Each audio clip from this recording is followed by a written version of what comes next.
শতকরা 95 জন ব্যক্তি আমরা ধর্মের নামে এখন ভণ্ডামি শুরু করে দিয়েছি। শতকরা 95 জন ব্যক্তি আমরা ধর্ম মানছি না। আমি মায়েদের আবারও অনুরোধ করছি, প্রত্যেকের মস্তকগুলো ঢেকে বসবেন। মাঝে মাঝে মস্তকটা একটু হাত দেবেন। এত গরম পড়েনি, মাথা এত গরম হয়ে যায় কেন? আপনাদের মাথা এত গরম হওয়া ভালো না। তাহলে এই সনাতন ধর্মের অবনতি কেন? আজকে যে দুঃখ ভারাক্রান্ত হৃদয় নিয়ে আজকে আলোচনাটা চালিয়ে যাব। যে মহাপ্রভুকে চিনতে পারছি না, জানেন এই মহাপ্রভু যদি না আসতো, আজকে যারা এই যে নিম্ন জাতি বলে দাবি করছেন না, যারা চণ্ডাল মানে চারাল, যারা নমস্যুত, যারা অন্যান্য কাস্ট আছেন, একমাত্র সমাজের বুকে প্রকৃত ব্রাহ্মণ যারা, তাদের কাছে কোনো হিংসা ছিল না। কিন্তু কিছু লোভী এবং কিছু কামুক এবং কিছু স্বার্থন্বেষী যারা ছিলেন, তাদের কাছে কিছু কুসংস্কার দিয়ে মানুষে ভেদাভেদ ছড়িয়ে দিয়ে মানুষে ধর্ম থেকে বিচ্ছিন্ন অধর্মের পথে ঠেলে দিতেন। একমাত্র তারাই বুঝি ধর্মের পুটলাটাকে বেঁধে রেখেছিলেন, অন্য কেউ বোধহয় ধর্ম জানতেন না। আজকে যারা বসতে শিখেছেন, গীতাকে স্পর্শ করতে শিখেছেন, ভাগবত মেলতে শিখেছেন, এই চৌড়ি বাড়ি নয়, শুধু এই অট্ট অঞ্চলের ভিতর অনেক ছেলেরা এখন শ্রীমদ্ ভগবত গীতা পাঠ করতে পারে, ভাগবত অধ্যয়ন করতে পারে। অনেক ছেলে, অনেক শিক্ষিত ভদ্রলোক এখন দেখেছি প্রতিদিন অন্তত ভগবানকে একটু গীতা পাঠ করে এবং একটু তুলসী গাছে জল দেয়। আপনি জানেন এই বেশি দিন নয়, কয়েকশো বছর আগে এই একখানা গীতা ছোঁয়ার আপনার কোনো অধিকার ছিল না।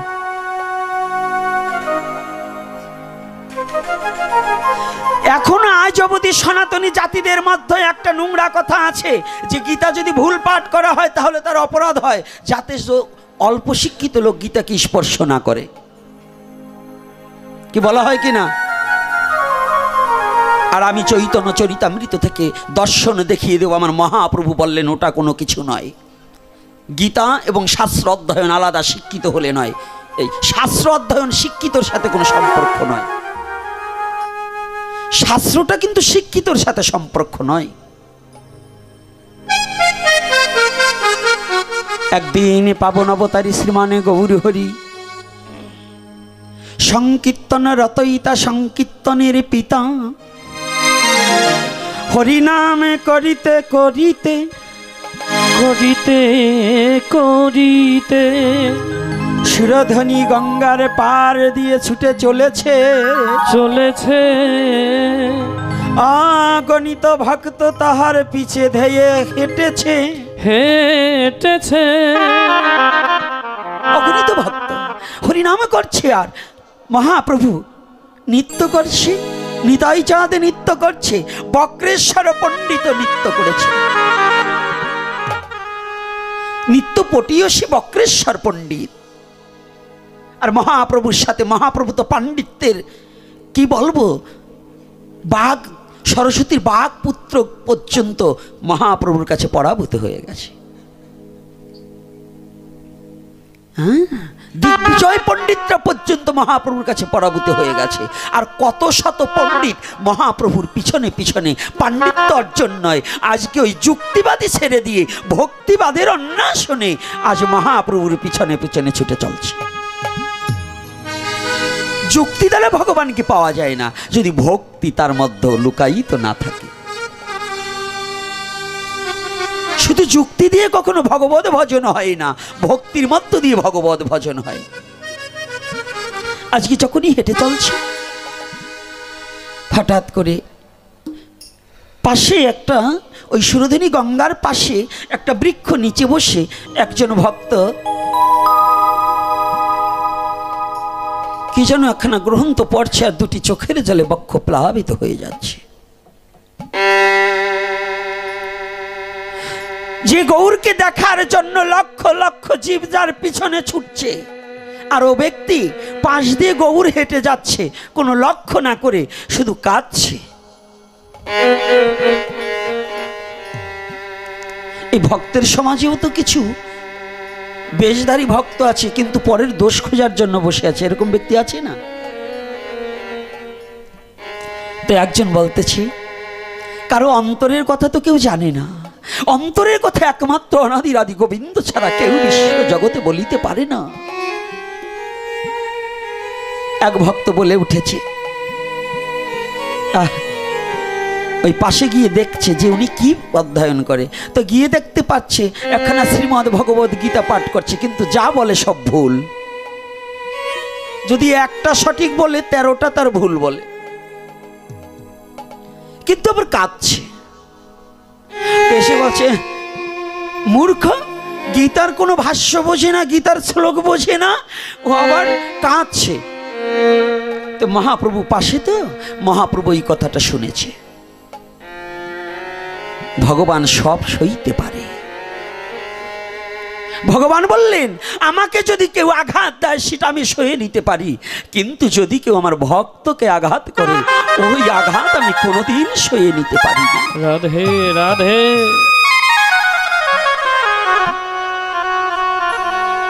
কেননা ভগবান যে আঘাত সয়ে নিতে পারে, তার ভক্তকে কখনো ছোট করতে পারে না। এটা প্রমাণ সত্য যুগে ছিল, ভৃগুমণি তার সাক্ষ্য দিয়েছেন। ভৃগুমণি যেদিন বৈষ্ণব পরীক্ষা করবার নিমিত্তে একে একে ব্রহ্মা বিষ্ণু শিব, মানে নারায়ণ ভগবান ক্ষীরদক্ষী নারায়ণ, ব্রহ্মাকে পরিত্যাগ করে শিবকে পরিত্যাগ করে, শিবকে যেদিন একটু খোঁচা মেরেছিল, ক্রোধান্বিত হয়েছিল, বলছে না না, আমি ভেবেছিলাম আপনি বৈষ্ণব, তা আমি দেখলাম আপনি বৈষ্ণব হতে পারেননি। ব্রহ্মাকে ওই রকম তপস্যা করছে, একটু খোঁচা মেরেছে, ব্রহ্মাও একবারে খুব রাগান্বিত, দণ্ডবাদ করে বলছে, ব্রহ্মদেব, হে ব্রহ্মদেব, আমি ভুল করেছি, আমি এসেছিলাম ভুল জায়গায় ডায়াল করেছি, অর্থাৎ আমি চেয়েছিলাম বৈষ্ণব, কিন্তু আমি দেখলাম আপনি ক্রোধী, তা ক্রোধী কখনো বৈষ্ণব হতে পারে না। গেলেন ক্ষীরদক্ষী নারায়ণের কাছে। তো ক্ষীরদক্ষী নারায়ণ শুয়ে আছে, মা লক্ষ্মী পদসেবা করছে, চরণ সেবা করছে। ভৃগুমণি গিয়েই সরাসরি ডাইরেক্ট ভগবান নারায়ণের বক্ষে পদাঘাত করলেন। পদাঘাত করার সাথে সাথে ভক্তের পদাঘাতে ভগবানের পাঁজর ভেঙে ডেবে গেলে। ব্যথা পাওয়ার পরেও ভগবান নারায়ণ উঠেই ভৃগুকে বলছে, বাবা, ও ভৃগু, ভৃগু, আমার এই কঠোর অঙ্গে আঘাত করে তোমার পদচিহ্ন দিয়ে তুমি কত না ব্যথা পেয়েছো বাবা, তুমি বসো। তোমার ওই কমল চরণে খানায় কত না ব্যথা পেয়েছো লক্ষ্মী, তুমি অতি সত্বরে গিয়ে স্বর্ণের ভিঙ্গারে বাড়ি নিয়ে আসো, আমার ভিগুর চরণে দুখানা আমার ধোয়াতে হবে।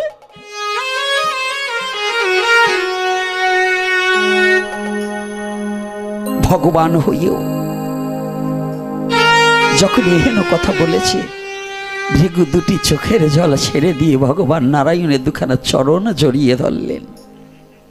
প্রভু,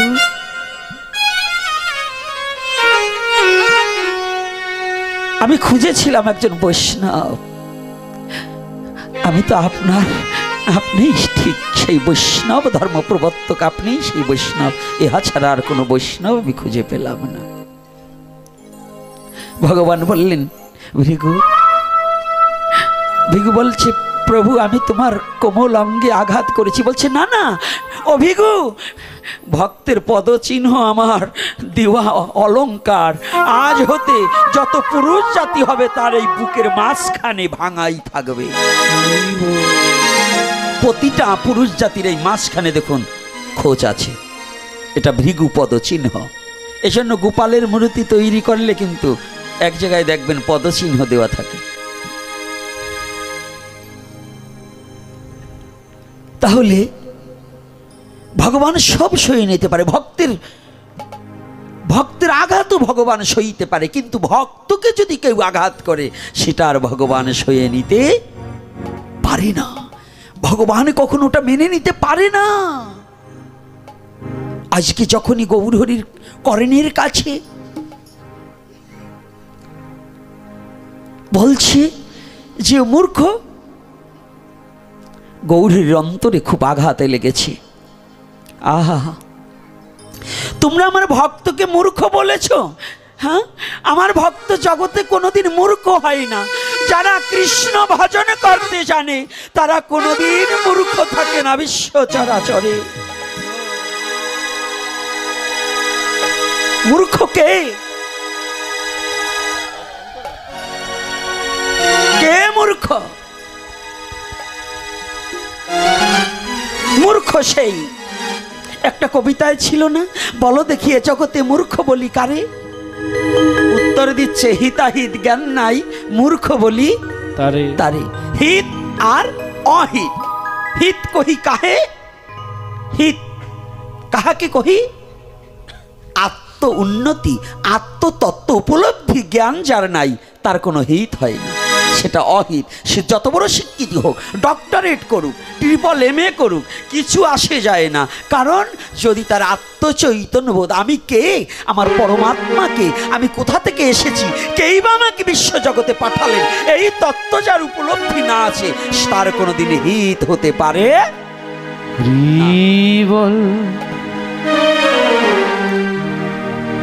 তাহলে পরম তত্ত্ব জানিলে পরে তৈ সে হিত হয়। পরম তত্ত্ব কাহাকে কহি? পরম তত্ত্ব পরমাত্মার জীবাত্মা সম্বন্ধে যারা অবগত আছে, পরমাত্মা পরমেশ্বর, জীবাত্মায় আমি, এই দুয়ের মিলনে ঘটিলেই তোমায় দেখা দিবে জগৎ স্বামী। জগৎ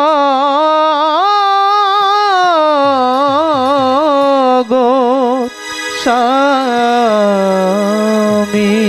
ওইসে হিত হয়। এটা তাহলে হিতাহিত জ্ঞান নাই মূর্খ বলি তাকে, যার হিত আর অহিত। তাহলে আমার ভক্ত কখনো মূর্খ হতে পারে না। কৃষ্ণ ভক্ত কি মূর্খ? আরে কৃষ্ণ ভক্ত বলে নয়, ভক্ত কখনো মূর্খ হয় না। আমাদের মধ্যে তো আজকাল দলাদলিতে বিভক্ত করছে, কিন্তু ভক্ত হচ্ছে না। বিভক্ত সৃষ্টি করার মতো সাধু আমরা সবাই আছি, কিন্তু ভক্ত তৈরি করার মতো সাধু খুব কম। মতপথ বহু প্রকার থাকতে পারে, কিন্তু ভক্ত থাকুক। তো যদি ভক্ত থাকে তাহলে তার ভক্তি থাকবে, আর ভক্তি থাকলেই তার মুক্তির পথ খুঁজে পাবে। রাধে রাধে পাবে কি না? এটা বিশ্বাস আছে তো? তাহলে আজকে কি করছে? মহাপ্রভুর অন্তরে খুব যন্ত্রণা, আমার ভক্তকে মূর্খ বলছে। এটা মূর্খ না, কারণ ওই ভক্ত কি বলছে ওটা কেউ না জানুক, ভগবান জানে কি না? জানে। তাহলে যদি ভগবান জেনে থাকে, আজকে মহাপ্রভু সংকীর্তন সবাইকে বলছে চুপ, কেউ সংকীর্তন করবে না, এখন আর বন্ধ করে দাও। সবসময় কিন্তু মহাপ্রভু হরিনাম করেননি, কিছু কিছু সময় তত্ত্ব বিষয়ক আলোচনাও করেছে। দিবাভাগে কখনো কখনো হরিনাম উদ্যম কীর্তন করেছে, কখনো কখনো ভক্ত সঙ্গে হরিকথায় মগ্ন রয়েছে। আমাদের অনেক সাধুরা খালি নাম জপ করে না, খালি নাম জপ করলে হবে না, মাঝে মাঝে তত্ত্ব বিষয়ক আলোচনাও করতে হবে। এটা মহাপ্রভুর নির্দেশ। এখানে কি বলছে জানেন? দুটো কথা। শোনো শোনো নিত্যানন্দ, শোনো হরিদাস, সর্বত্র আমার কথা করহে প্রকাশ। সর্বত্র আমার কথা করহে প্রকাশ, প্রতি ঘরে ঘরে গিয়া করো এই ভিক্ষা। ভজ কৃষ্ণ কহ কৃষ্ণ, করো কৃষ্ণ শিক্ষা। তাহলে শুধু নাম করবার বলে নেই, ভজ কৃষ্ণ, ভজনও করতে বলছে, কহ কৃষ্ণ, আবার করো কৃষ্ণ শিক্ষা। তাহলে এখানে তিনটা কথা রয়েছে, কিন্তু আমরা তো একটু বলেই হরি বল, খালি নাম জপো নাম জপো। আরে খালি নাম জপ না, নামের সাথে প্রেমও ঢুকাতে হবে। আর ওই প্রেম ঢুকতে হলে ভগবানের লীলা চরিত আস্বাদন করতে হবে। তাহলে এই লীলা চরিতের মধ্যে কি বলছে? যখনই এই চুপ, কোনো কথা হবে না, কোনো কথা বলবে না, যখন কথা বন্ধ হয়ে গেছে না, মহাপ্রভু ধীরে ধীরে গিয়ে, যে ব্যক্তি গীতা অধ্যয়ন করছে তার নাম হচ্ছে ব্যঙ্কভট্ট, তার নাম হচ্ছে ব্যঙ্কভট্ট। লেখাপড়া জানি না, তো ব্যঙ্কভট্ট গীতা পাঠ করছে, কাঁদছে, কিন্তু মহাপ্রভু পিছনে এসেছে এটা সে কোনো খেয়ালই রাখেনি। হঠাৎ করে কয়েক মিনিট হয়ে গেছে, যখন একটু বামে তাকিয়েছে, হঠাৎ করে দেখতে পায় মহাপ্রভু এসে বসেছে। ব্যঙ্কভট্ট চমকে উঠেছে, কি প্রভু, মেঘনা চাইতে জল, তুমি করুণা করে এসেছো দয়াল, দয়াময়, আমি তোমাকে কোথায় বসতে দেব? এই ব্যঙ্কভট্ট কিন্তু ব্রাহ্মণের ছেলে, দরিদ্র ব্রাহ্মণ, কিন্তু শুদ্ধ ভক্তি তার হৃদয়ে পরিপূর্ণ।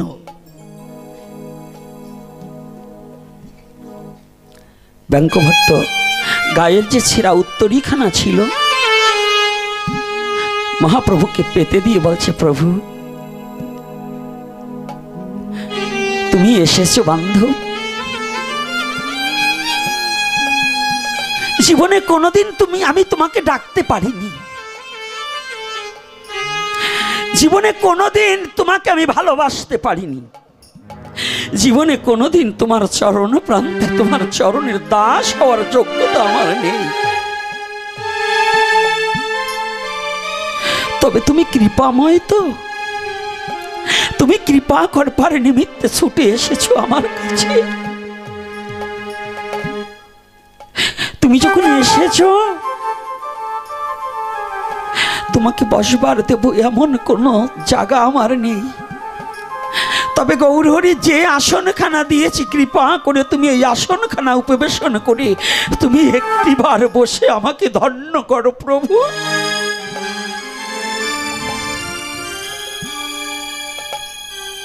ও প্রভু, জানেন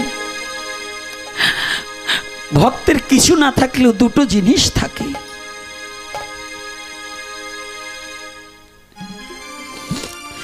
এই বিশ্ব জগতে যারা শুদ্ধ কৃষ্ণ ভক্ত তারা ভিখারি হয়ে যায়, তাদের অন্য কিছু থাকে না, শুধু দুটো সম্বল থাকে, আর কিছু থাকে না।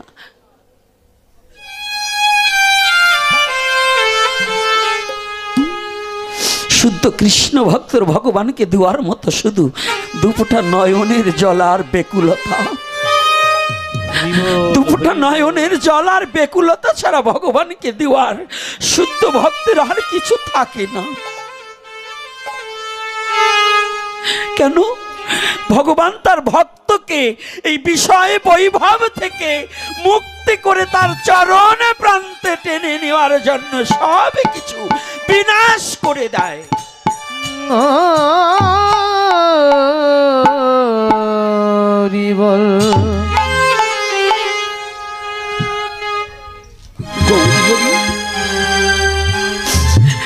এই বিশ্ব জগতে আমি তোমাকে একটু বসতে দেবো, আমার তো কিছু নেই। প্রভু হে, আমার কি বা আছে আর কি বা দিব, গৌর আমার কি বা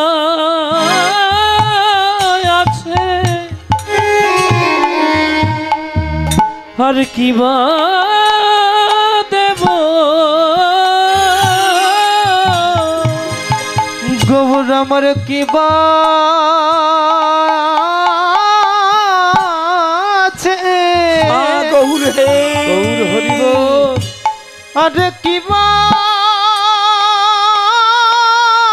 দেব, ওরে ভাবে আমার বলতে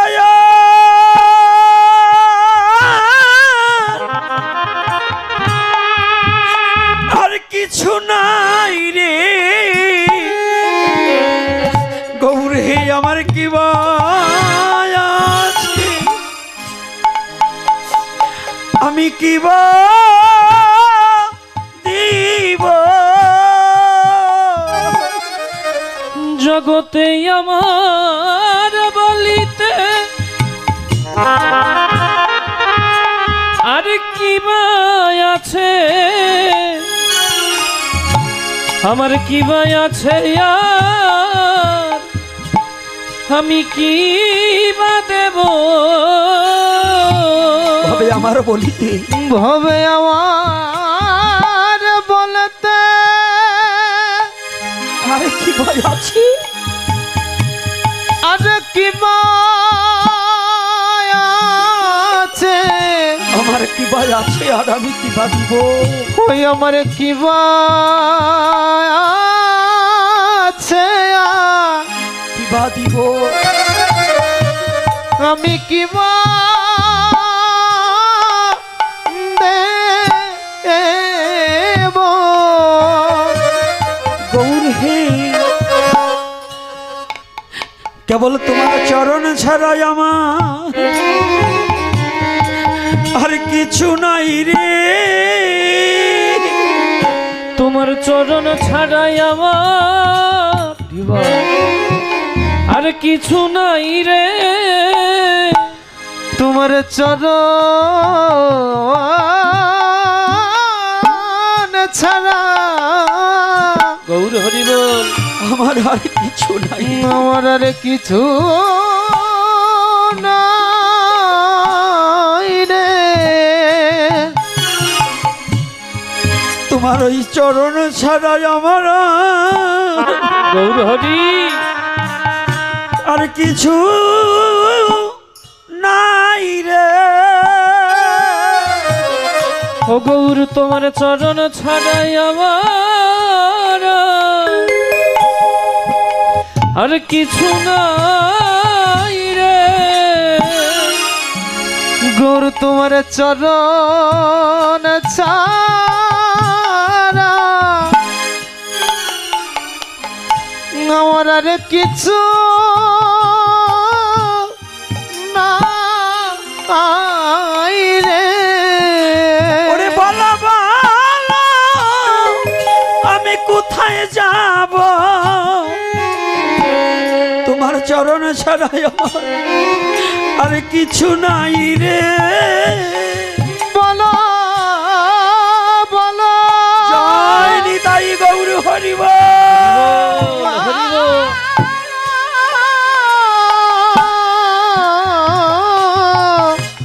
কোথায় যাব আমি কোথায় যাব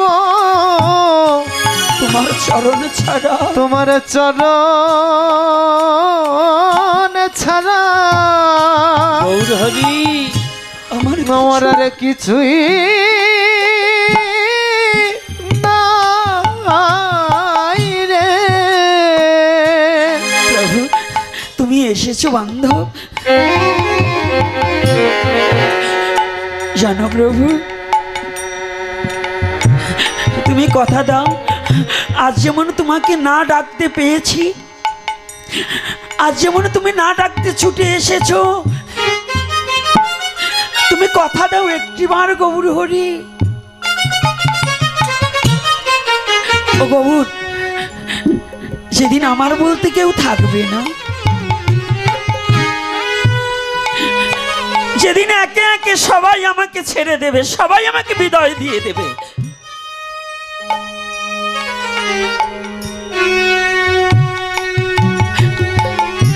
সেদিন আমি তোমাকে ভুলে গেলেও তুমি আমাকে ভুলে যাবে না কথা দাও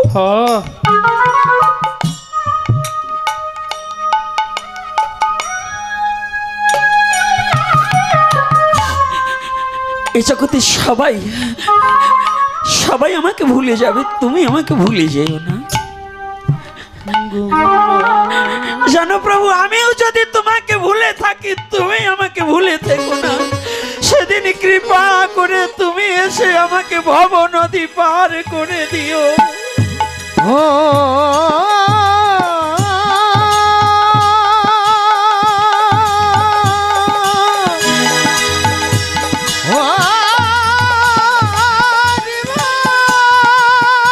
রাধে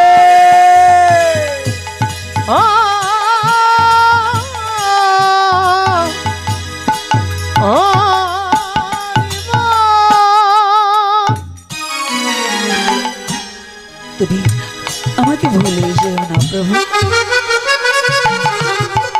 সবাই ভুলে যাবে, শুধু আজকে ব্যঙ্গভট্টের কথা নয়, আমাদের জগতে জীবের সবার কথা। আপনি স্ত্রী পুত্র পরিজন বন্ধু বান্ধব সবাই ভুলে যাবে, একমাত্র ভগবান গৌর হরি ভুলবে না। সবাই ভুলে যাবে, জগতের সবাই ভুলে যায়। স্বার্থ যখন কমে যায় সবাই আমাকে দূর দূর করে তাড়িয়ে দিবে, সবাই ভুলে যাবে, সবাই আমাকে ভালোবাসে স্বার্থের নেশায়। যখন স্বার্থ থাকবে না আমাকে ভালোবাসবে না। আমি গোপীনাথ আজকে কথা বলতে প্রভু বলাচ্ছে, তাই আপনারা ভালোবেসে আমাকে আপনাদের চরণ প্রান্তে ঠাই দিয়েছেন। এমন একদিন আসতে পারে আমি কথা বলতে পারবো না, সেদিন কেউ আমাকে ডাকবেন না। এই মায়ার জগতে যারা এসেছে সবাই স্বার্থের বিনিময়ে ভালোবাসা,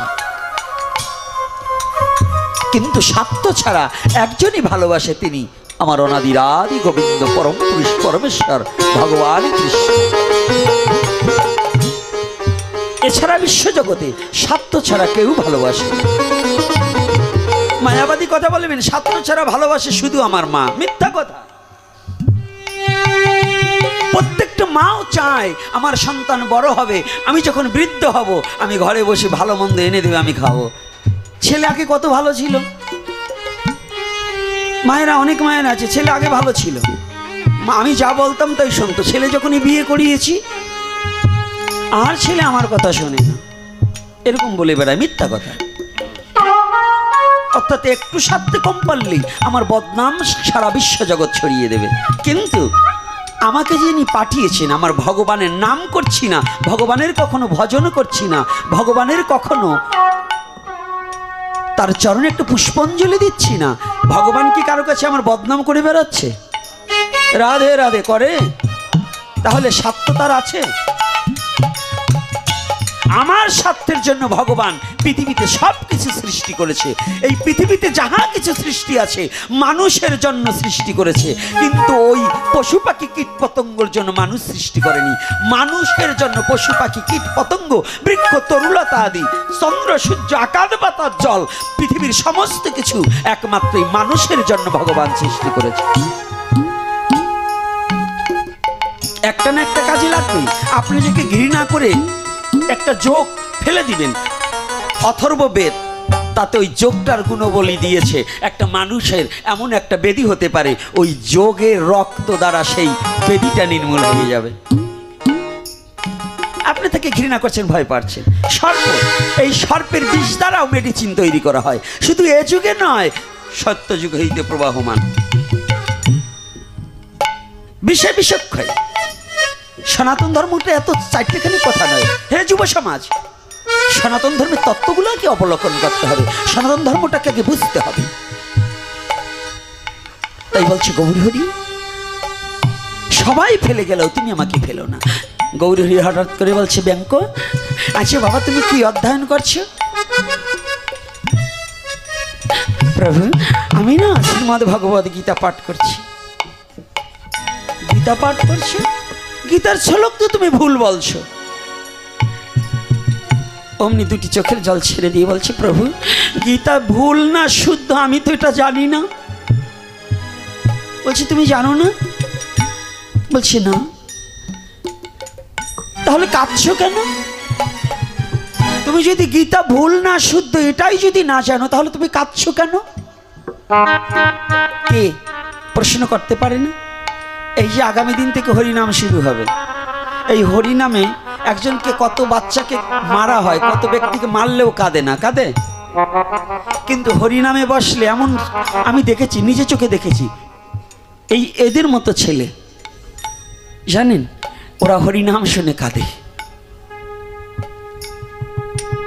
ওদের মধ্যে কি এমন বস্তু যে অর্থটুকু ছেলে সে হরিনাম শুনে কাঁদছে, আর একজনকে প্রণাম করছে, আর একজনকে জড়িয়ে ধরছে।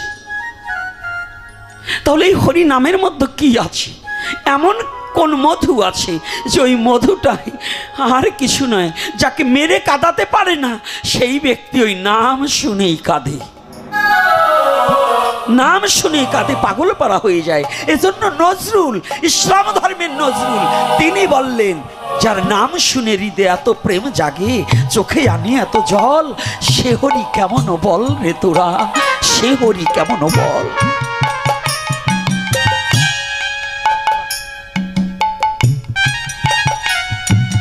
কথাটা বোঝা গেছে? একজন অহিন্দু ভদ্রলোক, তিনি যদি একজন কবি, তিনি যদি আমার ভগবানের এই নামের প্রশংসা, ভগবানের প্রশংসা কতটা করেছে যে যার নাম শোনা মাত্রই এত হৃদয়ে প্রেম হয়, এত আনন্দ হয়, আর সেই ব্যক্তিকে দেখলে সে কি ঘরে থাকতে পারে? আর সেই সৃষ্টিকর্তাকে দেখার সৌভাগ্য একমাত্র সনাতন ধর্মে আছে, অন্য কোনো ধর্মে সৃষ্টিকর্তাকে দেখার সৌভাগ্য নেই। কারণ ঈশ্বর নিরাকার, সেই নিরাকার সনাতন ধর্মে সাকার হয়ে সনাতন ধর্মের ভক্তের সাথে ভগবানে দেখা করে কিনা বাবা? যত শিক্ষিত ভদ্রলোক আছেন, মিথ্যা বলছি না, সত্য। তাহলে এই সুযোগটা কোন ধর্মে আছে? জোরে হবে, কোন ধর্মে? একাদশীও নাই, পূর্ণিমাও নাই, তেন কি না খাইয়ে রয়েছেন নাকি? জোরে জোরে বলবেন। আজকে প্রসাদের ব্যবস্থা আছে নাকি? হ্যাঁ, যদি শক্তি কমিয়ে যায়, পাঠ শেষে শক্তি বাড়াবার কায়দা আছে, প্রসাদের ব্যবস্থা আছে। তো চিৎকার, নিজের ধর্মের কথা বলতে বুক ফুলিয়ে বলবেন, সিংহের বাচ্চার মতো হুঙ্কার দিয়ে বলতে হবে নিজের ধর্মের কথা। আর বলবেন কেমনি? জায়গায় তো দুর্বল, আপনারা তো এমনি দুর্বল হয়ে গেছেন।